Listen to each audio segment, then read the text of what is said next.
একটা জঙ্গলের দিকে নিয়ে গেছে, আমি চিনি না। ও রাত্র আসছিল, গাড়িটা দিয়া এই দিক দিয়া একটা জঙ্গলের দিকে নিয়ে গেছে। জঙ্গল থেকে নিয়ে গেছে ডিবি অফিসের সামনে। শরীফুল এসআই আমার হাজবেন্ডরে ধরছে। ওনার সাথে আগে থেকে আমার একটা ইয়া ছিল, ওই যে মাদক ব্যবসা করতো এলাকায়, ওই জায়গায় উনি যাইতো। পরে আমার বাসার পাশাপাশি আমার জিজ্ঞাসা করছে যে এই এলাকায় কে কে মাদক ব্যবসা করে, আমাকে একটু কইরো। ওই ব্যাপারে ওনার সাথে আমার যোগাযোগ হয়েছিল। পরে উনি একদিন এই মাদক ব্যবসায়ী সহযোগী নিতে যায় আমার বাসায় আসে। আইসা আমার সাথে কথা বলে, কথাবার্তায় চলে। আমার প্রস্তাব দিচ্ছে, প্রস্তাব দিছে যে ভালোই, তোমার 2 সন্তান হয়েছে, তোমার তো এখনো কোনো কিছুই হয় নাই গা, বোঝাই যায় না। তুমি একদিন আমার সাথে সাক্ষাতে কথা বললো, তোমার সাথে আমার কথা আছে। নিরিবিলি মানে অন্যভাবে ইঙ্গিতে অনেক খারাপ কথা বলছে। তখন আমি আমার স্বামীরে অল্প একটু বলছি যে এরকম, উনি তো এখন আমারে অন্যরকম প্রস্তাব দিচ্ছে। তো আমার হাজবেন্ড আবার উনারে জিজ্ঞাসা করছে, ফোনে জিজ্ঞাসা করছে যে আপনি আমার ভালোর জন্য আমার জিজ্ঞাসা করছেন আমার ওয়াইফরে মাদক ব্যবসায়ীর ব্যাপারে, এখন আপনি উল্টা পথে যাইতেছেন। এই কথা দুই কথা তর্কার তুই কি হয়েছে। হওয়ার পরে থেকে উনি যে উনার ভিতরে রাগ জমায় রাখছে এটা আমরা জানি না। তো ওই যে 3 তারিখে পরে আমার হাজবেন্ডরে তখন আসার পথে 3 তারিখ রাত্রে শরীফুল ইসলাম আমার হাজবেন্ডরে ধরছে 3 সড়কের মাথায়। 3 সড়কের মাথায় ধইরা বলতেছে আয় এদিকে, তোর সাথে কথা আছে। নিয়ে যাইয়া আমার হাজবেন্ডরে অনেক মাইর দিছে, অনেক মাইর ধর দিছে। মাইর ধর কইরা পরে আমার বাসায় নিয়ে আসছে। আমার দোতলার উপরে রুম গেছে আমার হাজবেন্ডে নিয়ে, এদিকে নিচতলায় অনেক মাইর দূর করছে। পরে আমি আমার বারান্দা খুইলা এইভাবে উকি দিচ্ছি, দেখি যে শরীফুল ইসলাম। পরে বলছি যে আমি ওনার আঙ্কেল ডাকতাম, বলছি যে আঙ্কেল কি ব্যাপার, কি হয়েছে। পরে বলতেছে হ্যাঁ কি হয়েছে, নিচে নামো। পরে আমি নামি নাই, উনি যাই আমার দরজা লাইট থাইছে, আমি দরজা খুলছি। পরে হাত ধরে বলতেছে নিচে নামো। আমি বলছি দাঁড়ান, আমি জামা পইরা নিই। আমি জামা পরে নিয়েছিলাম, একটা শর্ট গেঞ্জি ছিল। তখন উনি আমারে বলতেছে তুমি আগে নিচে নামো। পরে আমি বলছি আমার কোটি আছে একটা, কোটি রাস কোনো রকম শরীরে দিয়া পরে নামছি। নামার পরে আমার বাসার সিসি ক্যামেরাগুলো সবগুলো ছিন্ন ভিন্ন করে নিয়ে গেছে। নিয়ে নিচে নামছে কনস্টেবল, কয়েকজন সোর্সও ছিল। আমার রাস্তায় নিয়ে গেছে। রাস্তায় নিয়ে যাওয়ার পরে দেখি একটা হাইস ব্লু কালার, তার পিছনে একটা ট্রাক। পরে আমি বললাম যে কি ব্যাপার আঙ্কেল, কি হয়েছে। পরে কি হয়েছে, তোমার হাজবেন্ডের কাছে অবৈধ জিনিস পাইছি। বললাম কি পাইছেন। পরে তুমি গাড়িতে উঠো। গাড়িতে উঠবো কেন, আমি 2 একজন ডাকি। না তুমি উঠো আগে। পরে উঠছি, না উঠতে আমার হাজবেন্ডে মারধর করতেছে। পরে উঠছি, উঠার পরে উনি নিয়ে গেছে আমারে এই একটা জঙ্গলের দিকে নিয়ে গেছে, আমি চিনি না। ও রাত্র আসছিল, গাড়িটা দিয়া এই দিক দিয়া একটা জঙ্গলের দিকে নিয়ে গেছে। আমার হাজবেন্ডে বলতেছে যে তুমি বসো, আমি রোনার সাথে একটু কথা বলি। আমার হাজবেন্ড বলছে না, আমার সাথে আমার সামনাসামনি কথা বলেন, কি বলবেন। তখন এই কথা বলো না। আমারে পরে গাড়িতে রেখে আমার হাজবেন্ডে নামাইছে। নামায় অনেক মাইর দিছে, মাইর দূর করছে। পরে আমার হাজবেন্ড বলছে আমি ওর সাথেই বসমু, আমি পিছনে যাবো না। আমার জামাইয়ের পিছনে দিছে, আমার সামনে রাখছে শরীফুলের সাথে। পরে বলতেছে ওরা আবারও বানা শরীফ বলতেছে। পরে আমার হাজবেন্ড চুপ করে রইছে। আবারও পরে জঙ্গল থেকে নিয়ে গেছে ডিবি অফিসের সামনে। ডিবি অফিসের সামনে নিয়ে যায় বলতেছে তোমরা সবাই গাড়ি থাকো, আমি রুনারে রাইখা আসি।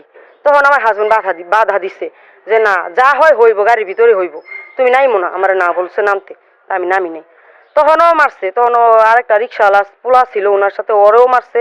ওরে এমন করতে করতে আমাকে ঘুরাইতে ঘুরাইতে রাত্রে 4টা-5টার দিকে অনেকক্ষণ ঘোরাঘুরির পরে আমাকে নিয়ে এই থানার ভিতরে নিচ্ছে।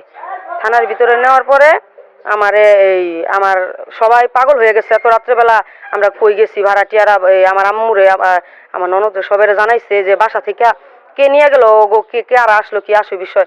তারা জায়গায় জায়গায় ফোন দিছে, ফোন দিয়ে আমার খোঁজ খবর পাই নাই।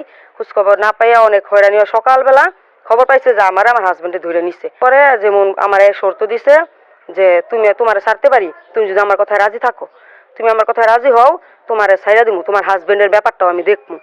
পরে আমি বলছি ওনার কথায় রাজি হয়েছি, আচ্ছা তাহলে আমি রাজি, আপনি আমার হাজবেন্ডের জীবনটা বাঁচাই দেন। বলতেছে আমার জামাইরে 250 গ্রাম হিরোইনের মামলা দিব, ওই ট্রাকে নাকি 250 গ্রাম হিরোইন পাইছে। তো আমি বলছি দেখেন আমার হাজবেন্ডের এই জীবন নষ্ট করেন না, আমি আপনার কথায় রাজি। তখন উনি আমারে ছাড়ছে, কিন্তু আমারে ছাড়ার পরে আমার মারে ওই জায়গার ভিতরে পলাতক আসামি দিচ্ছে, যাতে আমি ওনার কথায় যদি আবার 19-20 করি তাহলে আমার মারে জড়িত এর ভিতরে রাখবো। তো আমার জামাইরা আর ছাড়লো না। আমার জামাইয়ের 250 গ্রাম মালে হিরোইনের মামলা দিয়ে দিচ্ছে। তখন আমার শ্বশুরের কথা শুই না স্টক করছে। বাসার ভিতরে সবাই টেনশনে, আমরা অন্যরকম টেনশনে আছি। ওর মধ্যে উনি ফোন করে আমার বারবার ফোন করে জিজ্ঞাসা করে তোমার কি সময় হয় নাই, তুমি ফোন দাও না কেন, জান তুমি কি আমার চাও না, অনেক খারাপ খারাপ কথা বলছে। বলছে উনি নাকি আমার স্বামী ও না, ও আমার স্বামী বলতেছে আমি তোমার স্বামী। তুমি আমার সাথে কেমনে ঘুমাইছো? হ্যাঁ, আমাকে নিয়ে ঘুমাইছো না? কি পরছো গায়ে? পরা কি পরো নাকি তোমার? সালোয়ার কামিজ পরছো না নাইট ড্রেস পরছো? সব সালোয়ার কামিজ খুলে ফেলো। তোমার জীবনে কোনো দুঃখ কষ্ট রাখবো না গো না। আল্লাহ না। তুমি আঙ্কেল রাখো কেন? আমি তোমার জামাই না? তুমি আমার বউ না? ওনারা এত ক্ষমতাবান, ওনাদের সাথে সাধারণ পাবলিক লইরা উঠতে পারতাছে না, অযথা মামলা দিয়ে মানুষের জীবন নষ্ট করে ফেলাইতেছে। আমি আমার বাচ্চা নিয়ে অনেক কষ্টে আছি। আমার বাচ্চা একটা 4 বছরের বাচ্চা, আজকে 3 মাস। আমার গর্বে আমার বাচ্চা আরেকটা স্কুলে পড়ে। আজকে 3 মাস যাবত অনেক কষ্টে আছি আমি। শ্বশুর পঙ্গু হইয়া বৈশা রয়েছে ঘরে, যে ছেলেরে দেখতে পারে না। শাশুড়ি একটা এই অবস্থা, আমি এই অবস্থা। আমার হাজবেন্ডের 3 মাস ধরে আমি ঠিক মতো খাওয়ান খোরাক দিতে পারতাছি না, খরচ দিতে পারতাছি না, কিছু করতে পারতাছি না। এর মধ্যে উনি আমার ফোন করে নানান প্রস্তাব দেয়। এখন আমি দিক শিখ পাইতাছি না, আমি কি করব। আমি এখন সুষ্ঠু বিচার চাই। আমি কোন জায়গায় গেলে বিচার পাইবো? আমার ছেলে কোনোদিন অবৈধ ব্যবসা করেও না, অবৈধ ব্যবসার মধ্যে জড়িতও না। আমরা বাড়ি ভাড়া দেই, আমার 80টা রুম আছে। এই 80টা রুম দিয়ে আমরা কোনো মতো চলি আর কি। কারণ এই যে লোকে মানুষ আমগো জায়গা জমিন আছে দিয়ে আমি শত্রুমির কারণে আমগো সবসময় ফাঁসাই দেয়। আমার এক ছেলে মাইরা ফেলাইছে, আজকাল 7-8 বছর হয়েছে। আমার ছেলের এই সপ্তাহ নিয়ে মারামারি করছে। আমার ছেলের আমার বাড়ির সামনে দা হিরুঞ্চি যায়, মাধবরা যায়, এটা আমার ছেলে কনে। আমার ছেলের পিছনে এই শত্রুমি।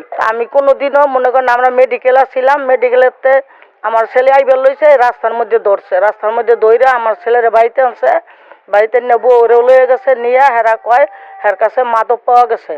আমার ছেলে মেডিকেল তাইছে, মেডিকেল মাদক কই পাইব? মেডিকেলতে সকালবেলা হের বাইরে অপারেশন করবো, অপারেশনের লগে বউরে নিবারাইছে, টাকা পয়সা নিবারাইছে। রাস্তার ধরছে, রাস্তার দইরে আমার ছেলেরে 250 গ্রাম হিরোইন দিছে। আমার ছেলে 250 গ্রাম হিরোইন পাইব কই?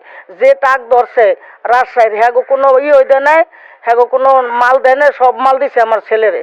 2 জন টাক ড্রাইভার ধরছে আর টাকের যে হেল্পার ধরছে, হ্যাগো নর্মাল দিয়ে হ্যাগো চালান করিয়া দিছে। আমার ছেলেরে সব মাল আমার ছেলেরে দিছে। আমার ছেলে হনে বার হইতে পারতো না। আমার ছেলের বিচার চাই। আমার ছেলে যদি মাদক ব্যবসায়ী হয় তার বিচার হোক, আর যদি আমার ছেলের অযথা ফাঁসানি হয় তার বিচার আমরা চাই।